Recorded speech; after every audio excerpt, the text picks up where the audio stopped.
আপনি যাই করেন না কেন মানুষ আপনার সমালোচনা করবেই। চলুন একটি মজার গল্প শোনা যাক।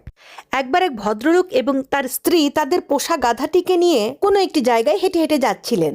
মানুষজন তাদেরকে দেখে বললেন, দেখো দেখো কি বোকা লোক, তাদের কাছে গাধা থাকার পরেও তারা দুজনই হেঁটে হেঁটে যাচ্ছে।